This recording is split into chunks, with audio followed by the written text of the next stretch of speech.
تاکو دەزانین هەموو ساڵێک سێ دیاریکراوە با ڕۆژی جیهانی ئاژەڵی کێوی کە ئاژەڵی کێوی لە جیهاندا لە سەرانسەری جیهاندا ڕۆژێکیان بۆ دیاریکرا و گرنگی پێ ئەدەن ئەمەش لەبەر ئەوەی کە لە 50 ساڵی ڕابردوودا بەڕێژەی لە 168 ئاژەڵی کێویەکان کەم بوونەتەوە کە ئەمەش بێگومان کاریگەری لەسەر سروش دەبێت چ لە ڕووی گەرمی هەروەها لە ڕووی ژینگەوە و کاریگەری لەسەر مرۆڤشدا ئەنێت کە بێگومان گرنگی و تایبەتمەندی خۆیان هەیە ئاژەڵی کێویانە. لەم تەوەرەدا باس لەوە دەکەین کە ئایا داتا زانیاریەکان لە ساڵانی ڕابردوودا بەرەو کوێ ڕۆشتووە و لە هەرێمی کوردستان هیچ داتایەک هەیە کە چەندە ئاژەڵی کێوی هەیە و چ ناوچەیەکی هەرێمی کوردستانیش ڕێژەی ئاژەڵی کێوی تێدا زۆرە. بۆ مەبەستش میوانداری زۆر بەڕێز دکتۆر سالم نیعمەت مامۆستای زانکۆمان کردووە کە لە ستۆدیۆ لەگەڵماندایە. زۆر بەخێر بێت دکتۆر سالم. ئەمە لەوە دەست پێ بکەم ئایا بۆچی ئەم ڕۆژە دیاری کراوە و گرنگی دیاریکردنی ڕۆژێک تایبەت بە ئاژەڵی کێوی چییە؟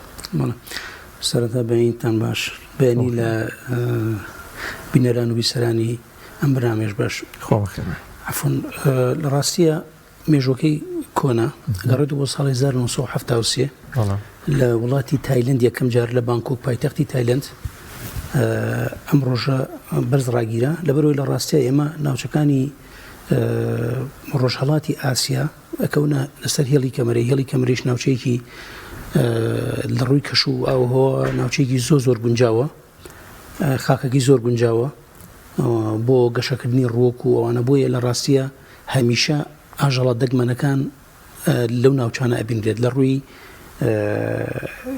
ئاژەڵی کێویشەوە بێگومان زۆرە.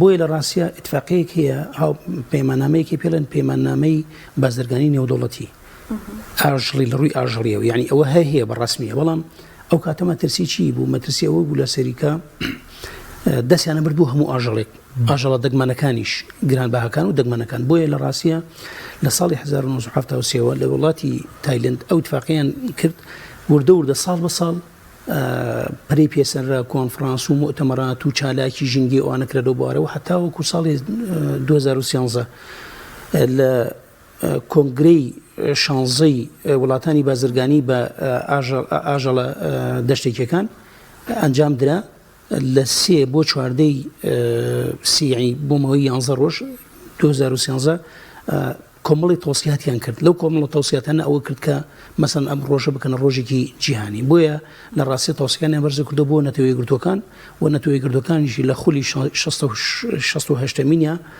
لە 2013 لە هەمان ساڵ لە 2013 ئەو کۆبوونیانە بەست و دواتر تۆسیان کرد کە هەموو ساڵێک سێ بکەن بە ڕۆژی ژیانی کێوی. ڕەنگەوە بڵێن جوانترە ژیانی کێوی. بەس بۆ معلوماتی بەڕێستان ژیانی کێوی تەنها بەسمان لە ئاژەڵ نییە، درەختی شەگرێت و هەم ڕۆک عین دەشتێکی هەر ڕۆکی دەشتێکی چکە ڕاستی تجارەت بە نوع ڕۆکی کشەوکرێت کە گرانە ڕەنگە گەر دەرفەت هەبێ بازی گرنگیەوەنەش بکەین. زۆر باشە کاکتۆر لە میانی گفتوگۆکانمانە کۆمەڵێک دیمە لەسەر شاشە ڕوا هەمووی ئاژەڵی کێوی لە هەرێمی کوردستانە خۆشبەختانە ماوەی چەندین ساڵە کۆمەڵێک ژینگە پارێز و کۆمەڵێک ئاژەڵ دۆز هەمیشە بەردەوام هەوڵ دەدەن ئاژەڵی کێوی و شتە کێویەکان بپارێزن. ئەهمیەت و گرنگی ئەم ئاژەڵە کێویانی چییە لە پاراستنیان کە هەموو لایەک هەوڵێکی جدی بدرێت بووی کە ئەم ئاژەڵە کێویان بپارێزن و بە تایبەتی تر لە ژینگە و لە نێو شاخ و کێوەکانی ئێمەدا؟ لە ڕاستیە ئاژەڵە کێویەکان هەر گیانەبەرێکی کێوی لە ڕاستیە ئەگەر مەبەستمە زیاتر فۆکس بخین سەر ئاژەڵەکان گرنگیەکی خۆی هەیە، نەک تەنانەت بۆ بۆ وڵاتەکەش گرنگی هەیە، یعنی مۆرکێکی کولتوری ئەو وڵاتە ئەپارێز. یعنی بۆ نمونە ئێمە بەداخەوە کەلیکۆڵینەوەکان زۆر دواکەوت و ئێسش بۆ شێوازنێک کە بدڵی هەموو لایەک بێ بۆی ئەبینین وڵاتانی تر ڕەنگە هەندێک ئاژەڵی لە کوردستان هەبوو بێت برابێت ناوی خۆیانیان لێ نابێت. ئێستا مەجموعەیەک ئاژەڵی دەگمەن هەیە لە ڕاستیە.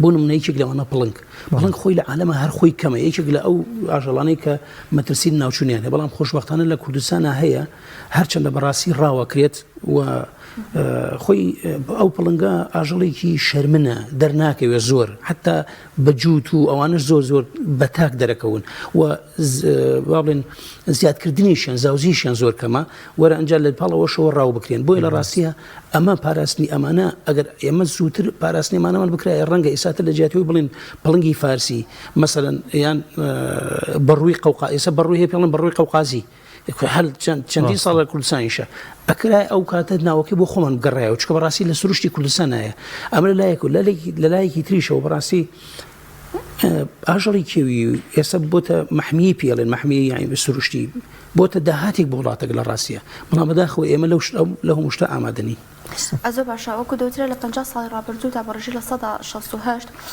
ڕێژەی ئەم ئاژەڵی کێویانە کەمی کردووە ئایا لە هەرێمی کوردستان هیچدا تا و زانیاریەکێکە ڕێژەی ئاژەڵی کێوی چەندە لێرە؟ بڵێ وڵڵاهی ئاژەڵی کێوی تەمان تەسنی فەکرێت هەندێک ئاژەڵمان هەیە دەگمەنن هەندێکیشی مەسەن بۆ نمونە ئاسک ڕەنگەیەکی لەو ئاژەڵانە بێت گا کەرۆشکی ئەوانە کە باون